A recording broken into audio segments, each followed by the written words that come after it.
A ver, es muy importante que haya mujeres. Primero por un tema de diversidad y de nuevas formas de enfrentar algunas decisiones que tradicionalmente han sido tomadas por grupos de solo hombres o mayoritariamente hombres. Cuando comienza a entrar las mujeres en posiciones de poder, de liderazgo, estos espacios comienzan a abrirse algunas nuevas formas de tomar decisiones, a escuchar nuevos puntos de vista, pero creo que realmente cambian cuando hay una masa crítica de mujeres que permite realmente que no sea una voz disonante que se adapta más o menos a cómo opera este espacio de toma de decisiones masculino, sino cuando ya hay suficiente masa crítica de mujeres que permiten también marcar un poco la forma en la que se toman decisiones, ¿no? Y esto viene desde perspectivas de las mujeres como receptoras también de las políticas y las decisiones que se toman en estos espacios,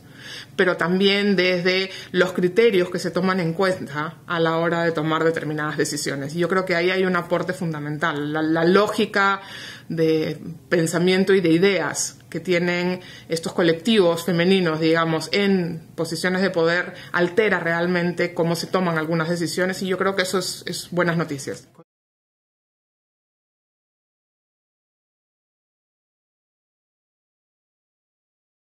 Muchas de las decisiones que afectan políticas laborales, por ejemplo, que es un ejemplo muy simple, tienen que ver con manejo de horarios. Y cuando las decisiones son tomadas básicamente por entornos masculinos,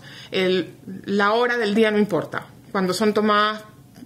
incluyendo colectivos femeninos, las horas del día importan mucho porque hay actividades que sí tienen una lógica en las horas del día claramente identificadas por las mujeres, porque tienen que cuidar a algún familiar, porque son madres o porque tienen otras actividades que tienen que cumplir en determinadas horas del día, ¿no? Entonces, la hora en la que se fijan reuniones de un directorio o la hora en la que se puede tener un permiso especial para salir del trabajo son muy importantes para permitir o no que haya mujeres en esos trabajos, por ejemplo.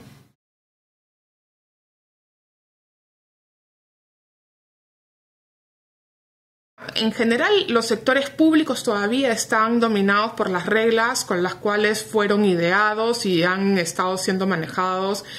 a lo largo de los años. Por lo tanto, reglas básicamente masculinas, que van desde la jornada laboral hasta la expectativa que se tiene, que tienen que cumplir las mujeres desde cómo tienen que vestirse, porque las mujeres tienen que vestirse igual que un hombre, formales, pero además tienen que usar tacos y tienen que ser guapas y tienen que estar peinadas de la peluquería y muy bien maquilladas, ¿no? Nada de eso se le exige a sus pares varones. Y entonces todavía hay un conjunto de códigos sociales y operativos en la lógica de los trabajos en el sector público, sobre todo en los niveles con mayor poder de decisión, que generan diferencias significativas en la calidad del trabajo y en la pertinencia de las condiciones laborales y del entorno.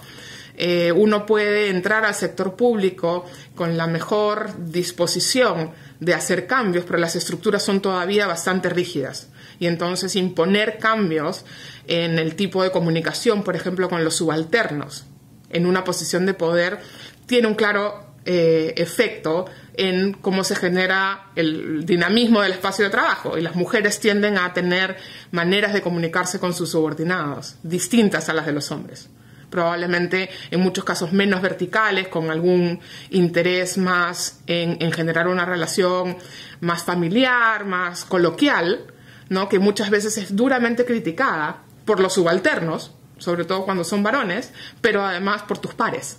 ¿no? Entonces hay como un proceso todavía en el que hay que vencer restricciones y donde hay mucha discriminación todavía vigente en muchos de los procesos, desde procesos de selección de personal hasta procesos de evaluación de desempeño por temas asociados a lo que se espera de una mujer en una posición de poder, como te digo, que use tacos. Si no usas tacos tienes un problema, y eso, que es una cosa absolutamente inocua para el trabajo que uno hace, puede terminar afectando decididamente la imagen que generas y la cantidad de respeto que tus opiniones pueden generar.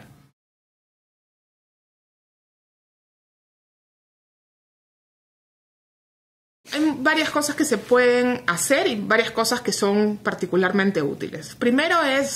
esta no es una carrera en solitario, ¿no? Entonces, cambiar las cosas no puede ser ni responsabilidad ni tarea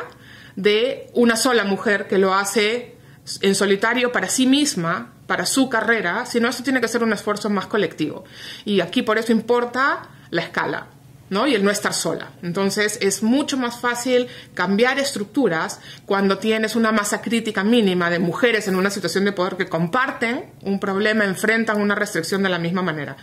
Esto no es muy fácil porque muchas veces los colectivos de mujeres en posiciones de poder están divididos entre quienes consideran que el status quo es lo que hay y hay que trabajar en eso sin hacerse mayor conflicto y no cambiarlo, y otras que sí queremos que eso cambie y que se adapte a ser más abierto, más equitativo con la participación de las mujeres. Lo segundo es que necesitamos visibilizar estos problemas. Las condiciones laborales, el tipo de relación con los subordinados terminan siendo cuestiones decisivas para implementar acciones, para hacer políticas, para introducir innovación, por ejemplo, ¿no? Entonces también hay que hacer visible el problema y generar cuáles son las vías de solución.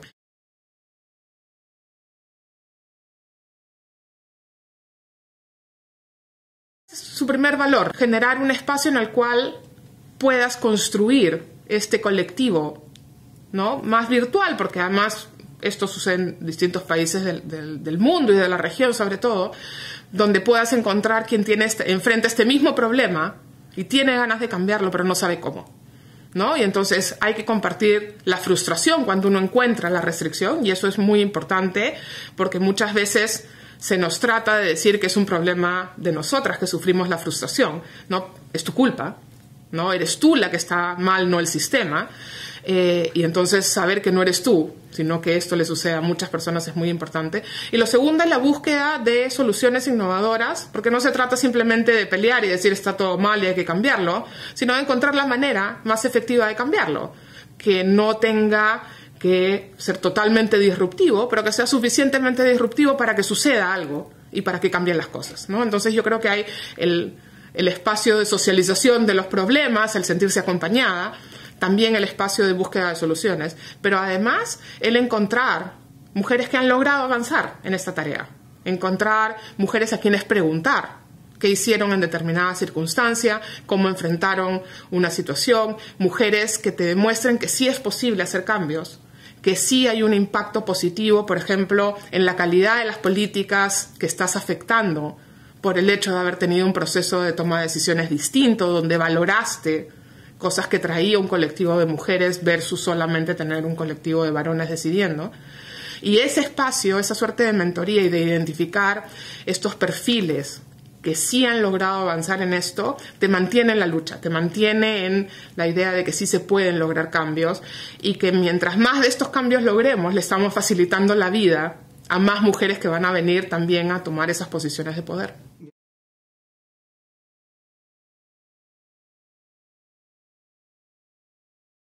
Yo tiendo a pensar que la mayor parte de los hombres no han tomado esas acciones discriminatorias o adversas a las posiciones de poder de las mujeres porque son malas personas o porque odian a las mujeres o porque quieren defender un espacio de trabajo, sino porque muchas veces no se han puesto a pensar siquiera en que estos problemas existen y en que hay mucho beneficio que pueden obtener ellos mismos en sus propios trabajos de tener un par más que una persona relativamente subordinada o discriminada como parte de su colectivo. Entonces yo creo que claramente los cambios en las maneras como se deciden las cosas, en cómo se piensan las cosas, cómo se diseñan las políticas, no puede venir solo de las mujeres. Si no, hacemos un colectivo feminista muy interesante, pero no vamos a avanzar mucho, porque lo más importante es lograr un cambio en la interacción con tus pares varones.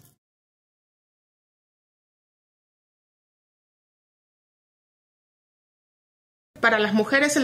hoy día el desafío, sobre todo ahora que hay crecientes números de mujeres en posiciones de poder, es mostrar que se puede lograr el éxito profesional, el éxito en una gestión, el éxito en avanzar posiciones hacia posiciones donde uno tiene mayor poder sin ser una persona excepcional, sin haber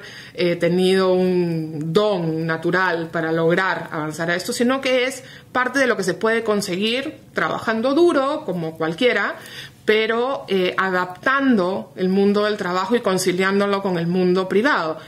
Tenemos también mucho sesgo a pensar que el principal desafío de las mujeres profesionales es llevar la maternidad. Pero hay mujeres que no tienen hijos y enfrentan los mismos desafíos, porque su vida no es solo el trabajo y tienen una vida comunitaria, familiar, que es muy importante. Yo creo que el desafío aquí es mostrar que esto puede suceder a cualquier mujer, que no hay que ser dotada de ningún don natural, no hay que nacer con ningún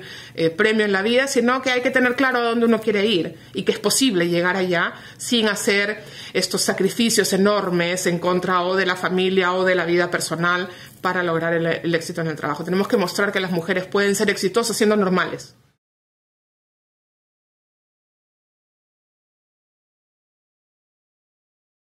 Yo lo que les diría primero es que olvídense de la culpa, porque no hay culpa asociada al proceso de querer ser mejor, de querer ser exitosa, de querer llegar más adelante. En eso no hay culpa y hay que mirar siempre para adelante con bastante ánimo. Y lo segundo es que en situaciones particulares donde se sienten cuestionadas, pregúntense siempre si fueran hombres si estarían siendo cuestionadas por lo mismo. Si la respuesta es sí, bueno, es un cuestionamiento de la posición, de la oportunidad, de la situación. Pero si por ser hombres no estarían siendo cuestionadas, entonces sí hay un problema que tienen que enfrentar y hay que hacerlo visible, hay que encontrar una solución y hay que pelear para que eso cambie, porque si no eso va a repetirse miles de veces y va a afectar a miles de mujeres y a miles de decisiones que van a dejar de tomarse de la mejor manera.